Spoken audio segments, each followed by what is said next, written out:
about half of U.S. rice production is export, especially for Latin America.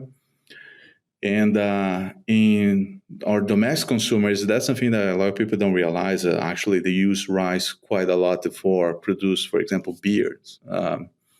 Actually, I heard very interesting that one extension person said in the U.S. we don't eat rice, we drink rice because one of our big consumers actually the domestic is the rice industry. But particularly in Louisiana, rice is something completely different in terms of the usage here.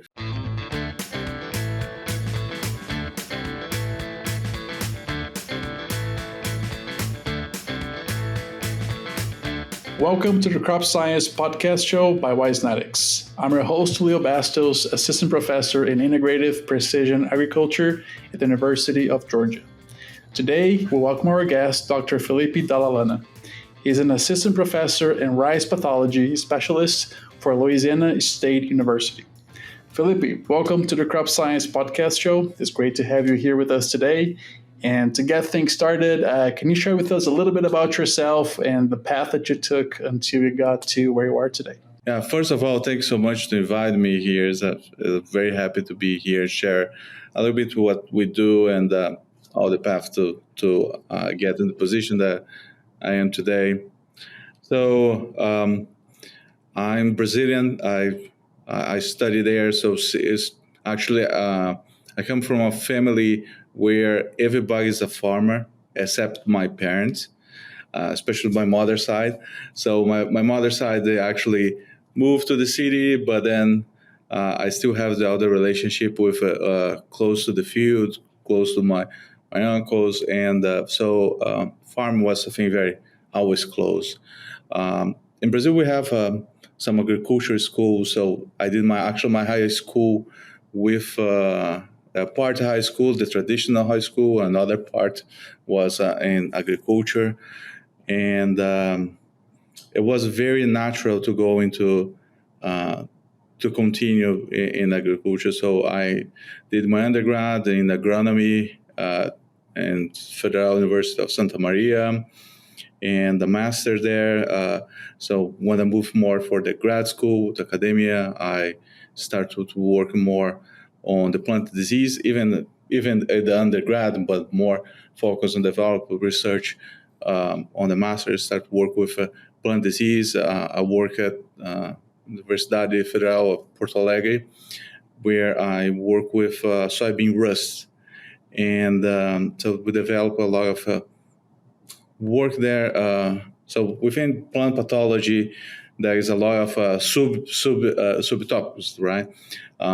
You have mycology, bacteriology, virology, nematology, and what specifically I work was more epidemiology, which is basically work with the development of the disease on the space and time. So it's not that much concerned with what happened with one individual plant, but what happened in the fields, in the population of plants.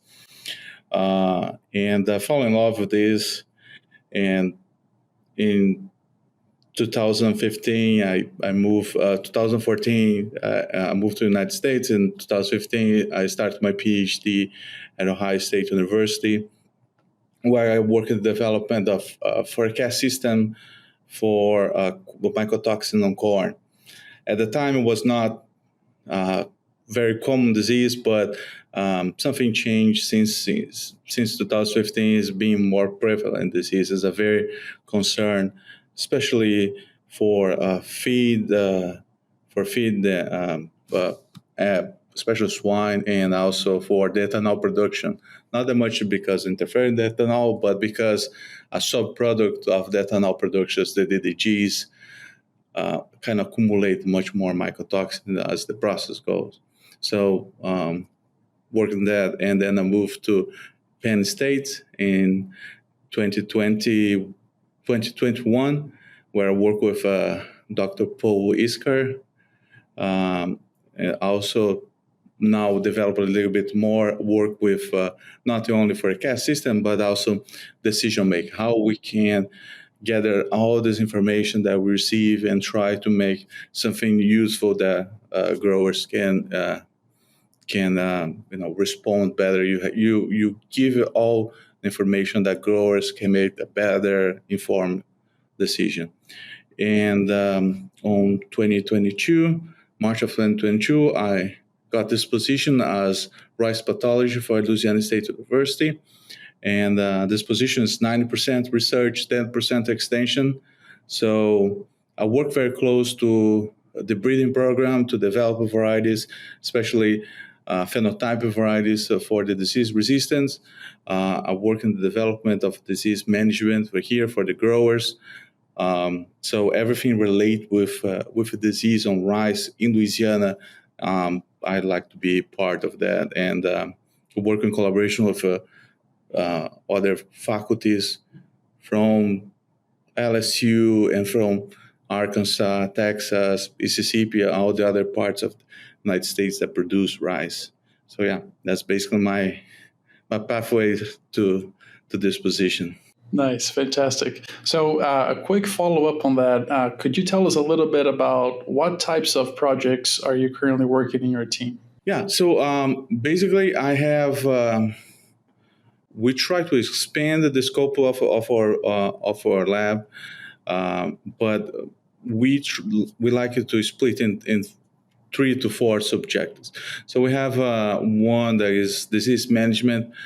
There is a lot of to develop the strategy for the growers control. What's the best time to spray? What's the best thing to do? What things to avoid to have a crop that is provided the best economic return for them. Also work very close. The other line of research also work with the breeding programs, as I mentioned before, to identify, classify, and identify the resistant varieties. LSU has a historical program on the rice variety development. A lot of new technology that were developed here. So it's a program that is basically a commercial level program. 70% of the varieties cultivated in Louisiana are developed here at this station. So it's a big part of my program is to give support to this. Then the third part is more a part that we try to work with in integration with other areas of not only looking in the management, but more in scientific and more in the epidemiology component. So we have a part that we split with data analysis, more epidemiology component. We have other that is try to improve the phenotyping. How can we do identify the disease and the quantity of the disease? And we can talk more about why this is important later. And other part is more start to develop a more population studies. At this moment, we have research more working on the identification of fungicide resistance in our pathogen population here in Louisiana. So kind of working from field disease management to data analysis and breeding in the wet lab, traditional phytopathology wet lab. All right. Well, that's really exciting. A really nice path, right? So being through different countries, different crops, different diseases, very very rich experiences there. So I wanna ask you to give us a little bit of context in a couple of different directions. So one of them is perhaps a lot of people don't even realize that we grow rice in the U.S. Right? It's not one of the biggest crops that the U.S. produces, but nonetheless a very important crop. And so I wanted to help you, or to ask you to help us understand a little bit more of how important is rice for Louisiana, for the production, for the overall ag industry in the state, and what role does Louisiana rice play in the U.S.? Like how does it rank as far as the main rice producing states in the U.S.? If you think of like for most of people here in America, you probably not associate the United States with a big rice consumer, right? So especially when they compare with the Asia, China, India, Philippines, Thailand, um, Bangladesh, all those countries, they eat a lot of rice. But still, in the West, we have about 3 million acres of rice produced here, which is very large. And yes, that's true. Not all the people know this, especially considering my experience in Ohio and Pennsylvania before. So a lot of it don't even realize how much we have in rice here. Most of the rice is produced in Arkansas. Arkansas produce about half of the rice produced in the United States. Then Louisiana and California, they kind of depends the year. One is second, the other is second. So depends how much water they have available to California. It might reduce the number of acres they plant there. And you have a Mississippi and Texas. Florida starts a little bit, but more in the rotation of sugarcane. It's not even a major crop yet in Florida, but those is basically the states where you have a more concentration of rice. California is a little bit different than the other parts here, especially because California as a pathology. I say that it's a lot easier because you grow a crop in the desert, so you don't have the moisture, you don't have the disease pressure that they have. So they can produce a lot of special types of rice. You think in sushi rice or other types of rice that have a high value aggregate to there. In Louisiana, Arkansas, and this region here, predominantly we have a long grain, which is the most common rice that we eat every day. About half of the U.S. rice production is export, especially for Latin America. And in our domestic consumers, that's something that a lot of people don't realize. Actually, they use rice quite a lot for produce, for example, beers. Actually, I heard very interesting that one extension person said in the U.S. we don't eat rice, we drink rice because one of our big concerns is actually the domestic is the rice industry. But particularly in Louisiana, rice is something completely different in terms of the usage here. It's very present in the local dishes, all the things that the amazing food that you think of Louisiana, they somehow involve rice, either directed rice or in the chain. So, for example, Frinko crawfish and other things like they're pretty much very well connected with the rice production. There's a very interesting aspect here in Louisiana how works the production here. Nice, nice. Well, as Brazilians, I'm sure that we're all contributing to the rice consumption along with beans, right? So, oh yes. It is amazing, and Louisiana, specifically parts of the Texas, is we have a type of production system, especially in the South, where we basically plant the rice on late February and March, and we will harvest about July, August.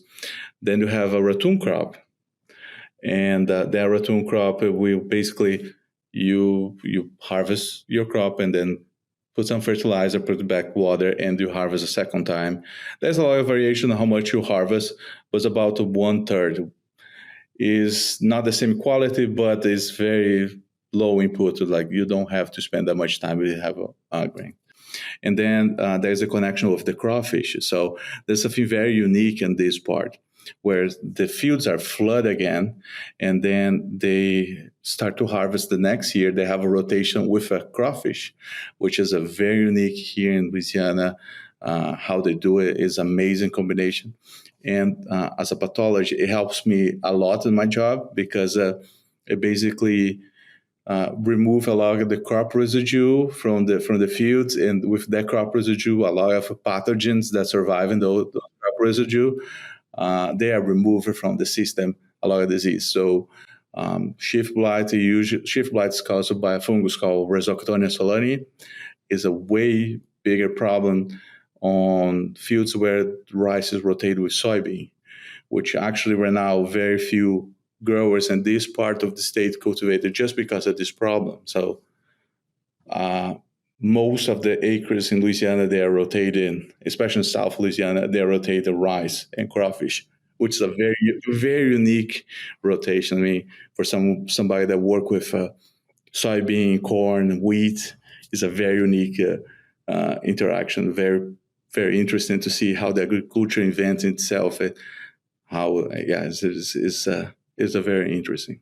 That's so interesting. I did not know that, and it's indeed a very unique situation where you're rotating a crop with an animal production, right? It's really cool. All right, so can you tell us a little bit about what are the main rice diseases, perhaps in the U.S. to begin with, and then how does that compare to other parts of the world? Can we learn and perhaps help to create knowledge for other parts as well, or is that just completely different set of conditions, environmental conditions, and even disease conditions as well? How does that compare? Well, yeah. So not different than the other crops. U.S. is also very unique in the environment it has, but we also have a lot of diversity on where we grow our crops. So start speaking of on the South Louisiana is hot and humid. There's a lot of variation between years. So we have 2023 was a very dry and hot. So no disease developed, but there's a lot of variation. But for example, as I speak right now, during this week, the temperatures have been around 80s and it's been raining every day. The crop right now is approaching the heading stage, as we call. So it's a very critical moment. Today, we just identified a blast, one field with a blast. So this hot and humid environment is just what we call a petri dish for development of disease. So there is a very is all the conditions that the most of the disease needs to develop. We found here in Louisiana. As you move north in Arkansas, that's not as much as humid as we have here. So the disease suppression in Arkansas or for the north of here is a lot. Is not as much as we have here in Louisiana, and California is a completely different thing. They do have disease, sometimes it does show up, but not even close as the pressure that we have here. There is some particular disease that seems to be more problematic here. So, for example, one of the latest one is a Cercospora, is become one of our major disease here to control and very difficult than other parts of the world. But also, we are very fortunate that a lot of disease that we have in other parts of the world is not a problem here. Specifically, bacterial blight, we don't have here. So, is part of this is because you have a very good control of what can enter in the U.S. So, kind of almost a closed system here. So, it's not fail-proof, but it does help us to not introduce new disease. So you see movement. Sometimes one disease become more prevalent than the other, but for quite a time, we still work with the same diseases. So one limitation that we have on the U.S. that other parts of the world don't have as much as we do is what we have available to control our disease.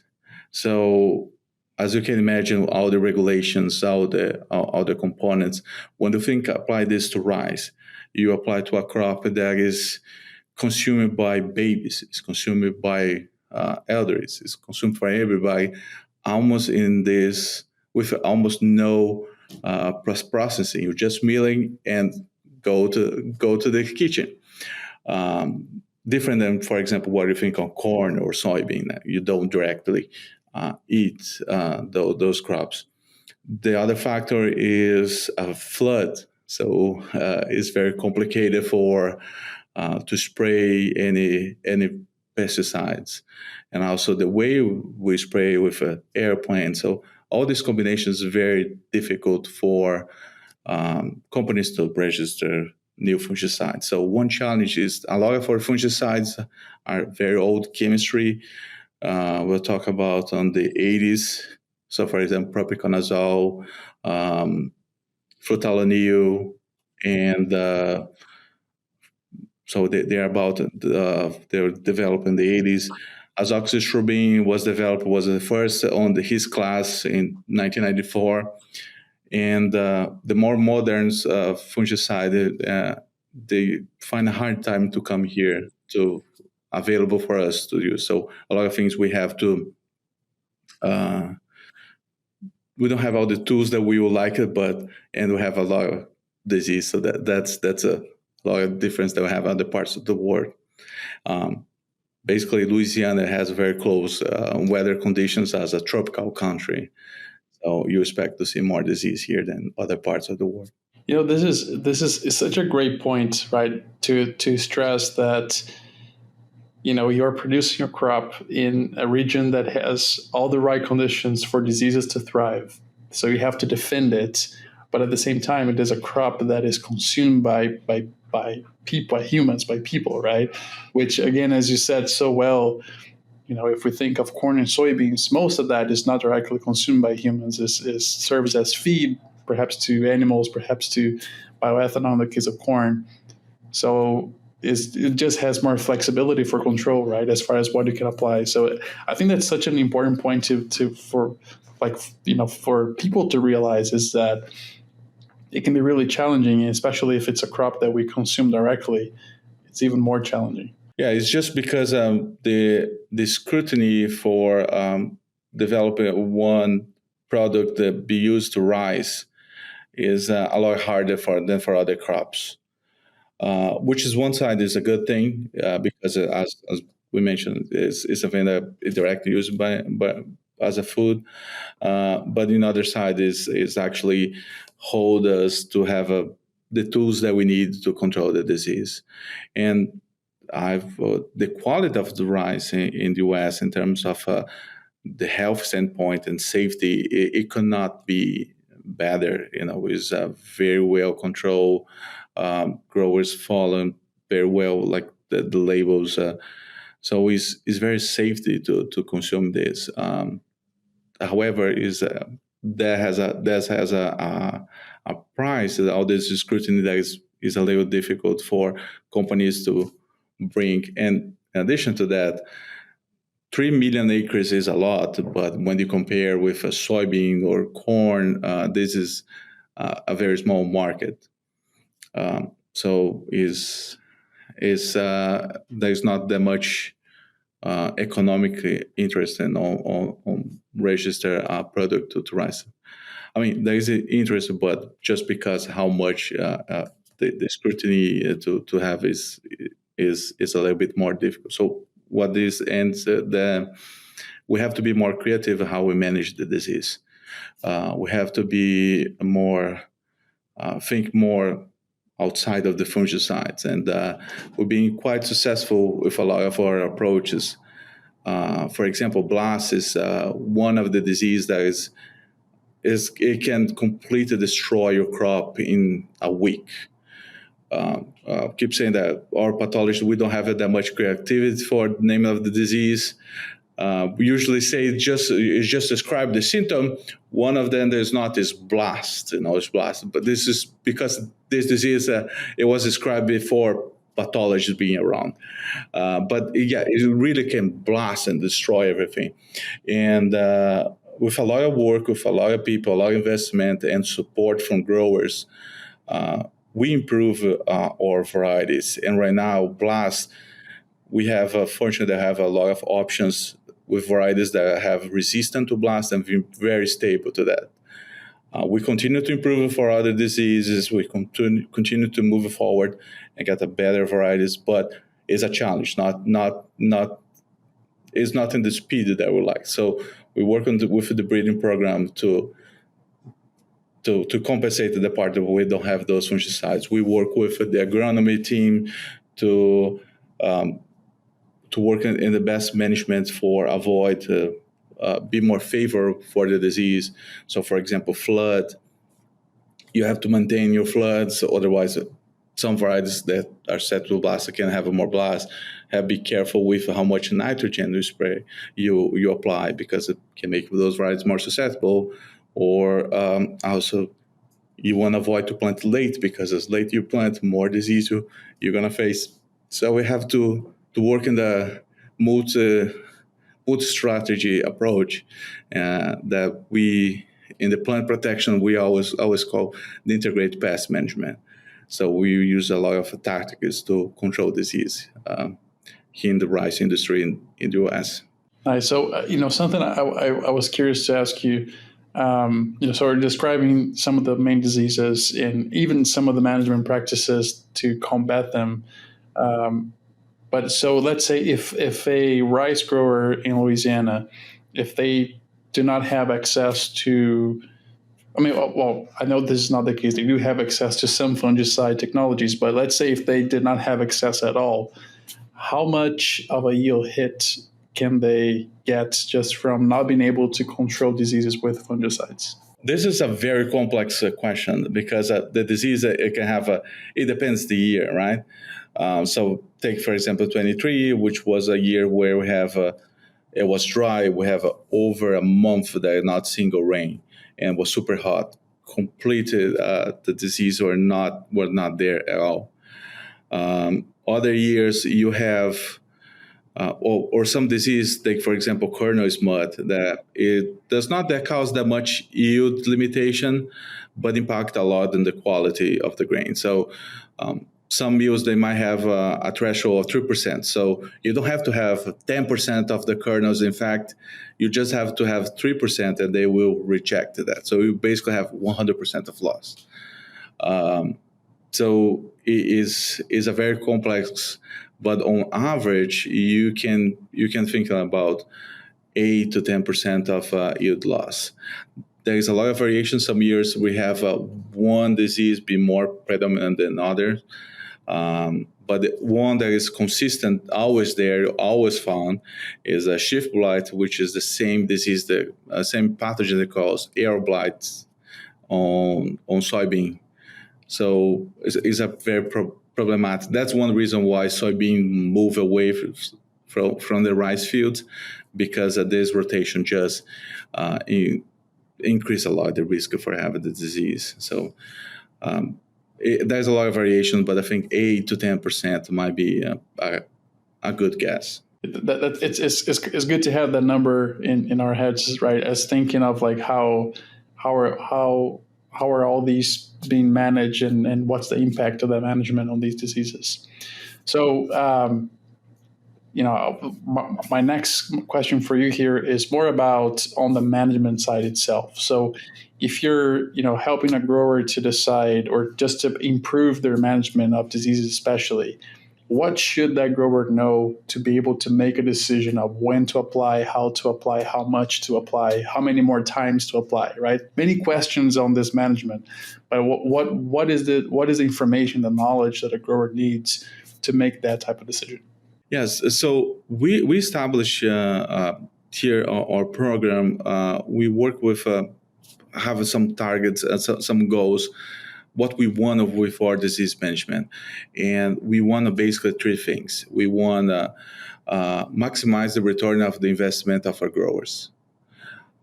Wherever management we do that costs more than actually bring back is not acceptable. The second one is maintain the quality for our consumers. So the consumers, the market change. The consumers might, some trades might have some limitation, use one strategy or another, or they prefer some other different techniques of production. All these move. So our consumers is another one, and the environment. Anything that we do, it must cause minimal harm to the environment. So maximize the return on investment. protect, satisfies our consumer needs, and protect the environment. Those are the three goals that we have. So what is not there is have a field with no disease. So you can have some disease in your field as long as it doesn't affect this balance between those three. What we try, our research, our target research is bring it with those three goals in mind. Take a management, take a moment and go back and see what can we do in any given day to improve our plant health. So a lot of our extension work is being going to the growers and say, is January or is November, December, very months away from your planting, but you can make decisions right now that will affect the success of the disease management. So for example, if you have a field where you always have a problem with a specific disease, either because it's a soil-borne disease and the knock will be there, or because it is close to there's a lot of trees around and the moisture there is maintained. You have to keep in mind what you have there. So for example, if you have a field that you always have a sheaf blight, Rhizoctona solani, again, one fungus that is a soil-borne. If you're going after do a rice soybean rotation, you know you're going to have problems with that disease, or at least you know your risk to have problems is way more with that disease. So that means is all your strategy must focus on that specific one. And one thing that I usually say to growers, if you think you have a problem, going to have a problem with a sheaf blight, what you want to do is plant a variety that is resistant to blast. Because we have varieties that have a complete resistance to blast, but we don't have varieties that are completely resistant to sheaf blight. But I cannot fight sheaf blight and blast at the same time. I have to choose the fights that I'm going to have. So if I have a variety that, with a blast, it probably, if the weather is right, if the inoculant is there, it probably require a fungicide application close to heading to protect there. But it's not economical to spray more than 2 times. So you have just 2 shots. And if you need to spray for blast as well, that means you already one shot is already safe there. And maybe if we have in a condition that sheaf blight will be a big problem, maybe by the time you have to spend the shot, that is too late. So you have to choose what you're going to do. Then the seeds, what you're going to get. We encourage a lot of we see the best results when plant early.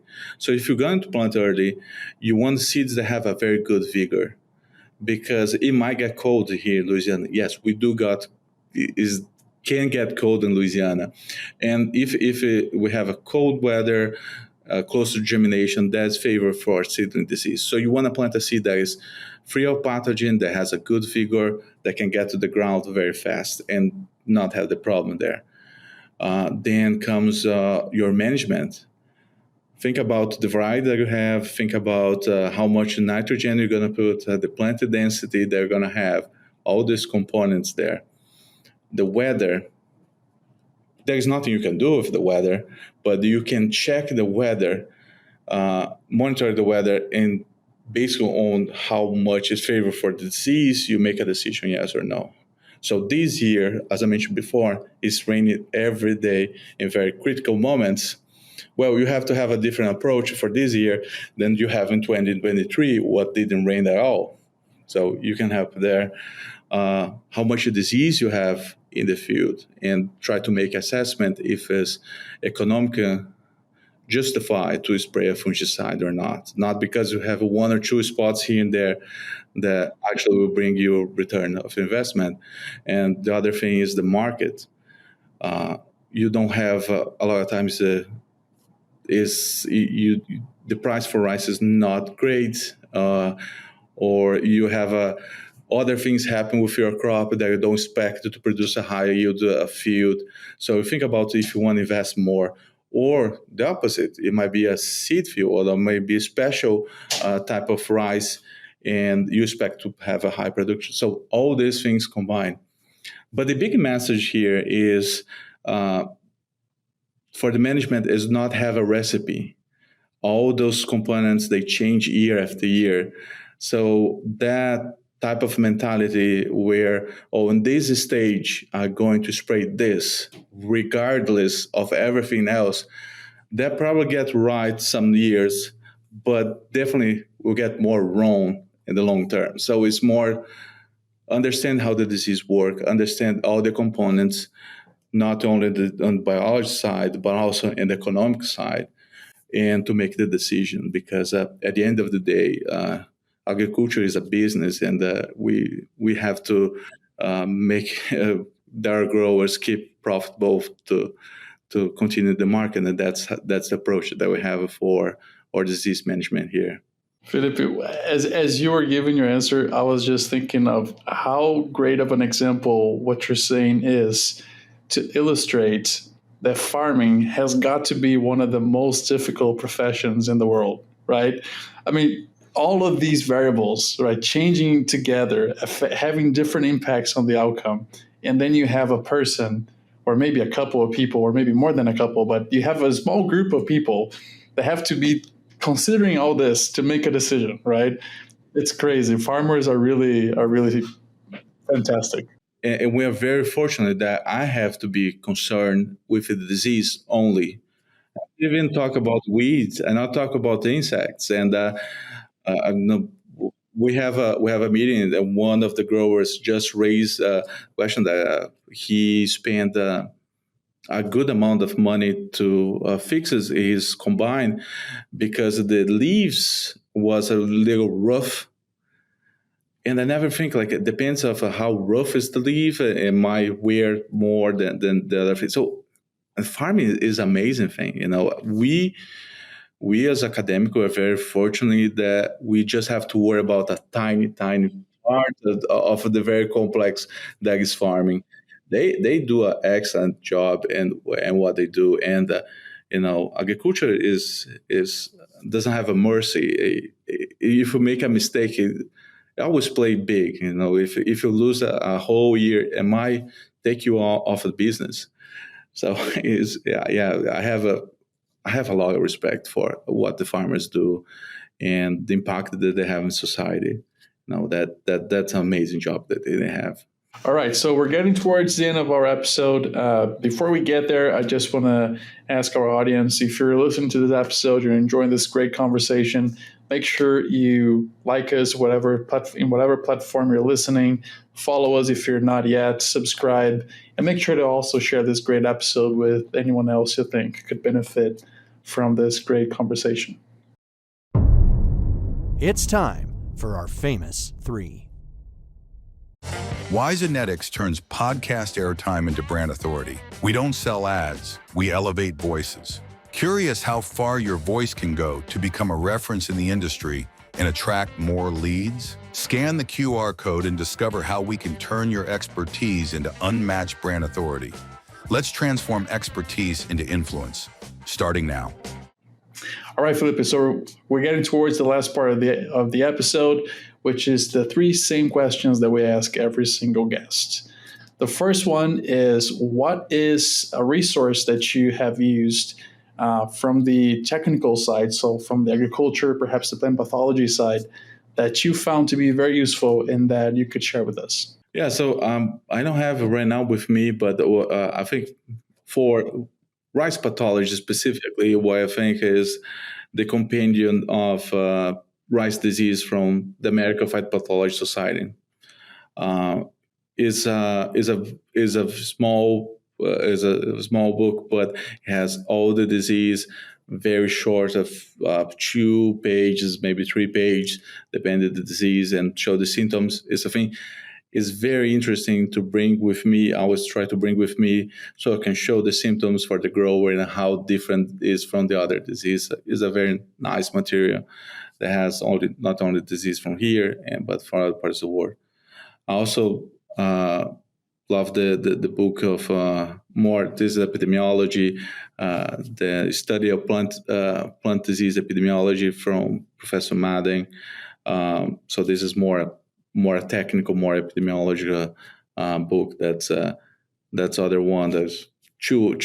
If I have to list two, those would be those two. All right. So our second question of the three is the same as far as a resource, but outside of the technical aspect of agriculture. Do you have any gems to share with us on that? Yeah. So this is a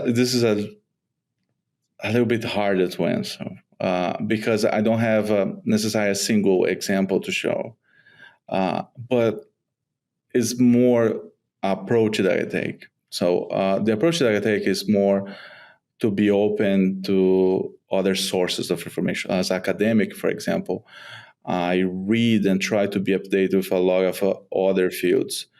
And you'll be surprised how much solutions you can learn from a paper I studied on lung cancer or other approaches like that. Because if you can transform our problems on data, then you kind of have a lot of things in common with the problems that engineer might be facing, biology might be facing. So you can bring those solutions to that.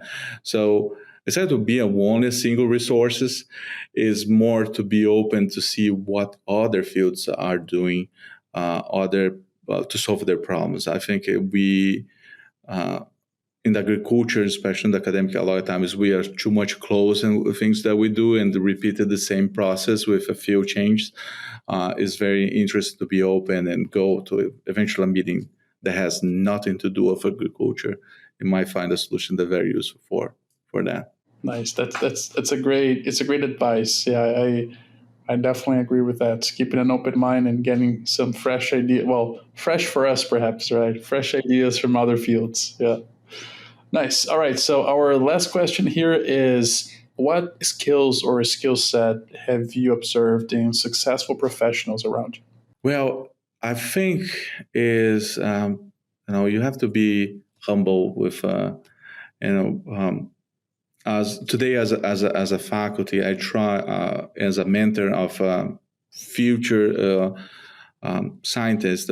What I try to do my best is based on the example that I have from other people and from all my advisors before and the people that I work close.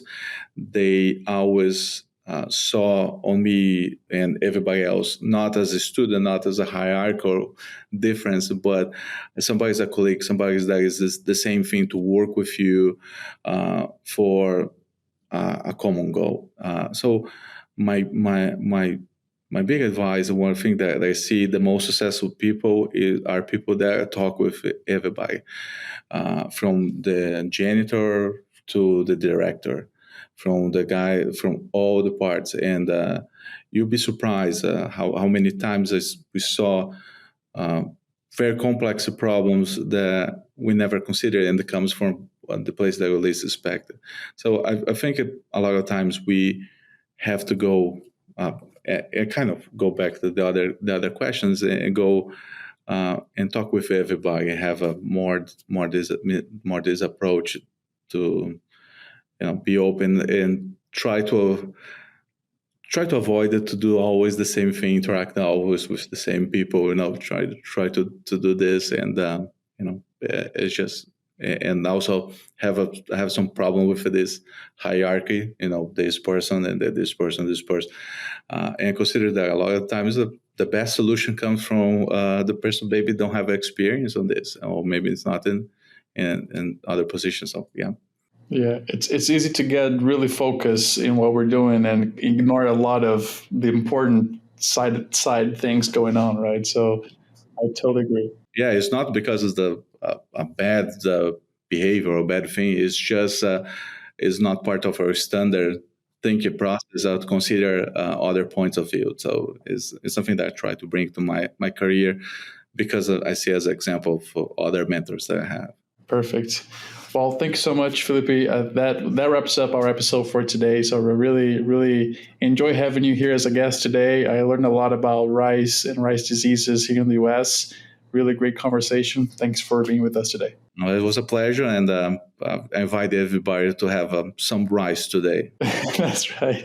It's very good. It's very good for the health. Very good, and actually, just just one end. A lot of the rice research station, the LSU, produce a lot of great varieties, but more recent we develop varieties that have low glycemic index.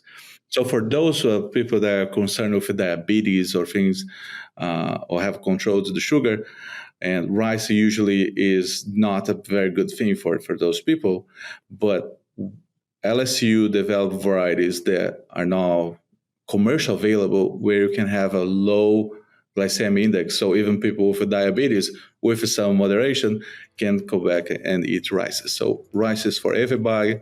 So eat some rice, have a beer, and enjoy the product of the rice growers from Louisiana, from Arkansas, from the United States have done. Nice, fantastic. Well, thanks for sharing that. I was not aware of it, so I'll definitely look out for that as well when I go to the supermarket next time. Thanks, appreciate our conversation today. Thank you so much for having me.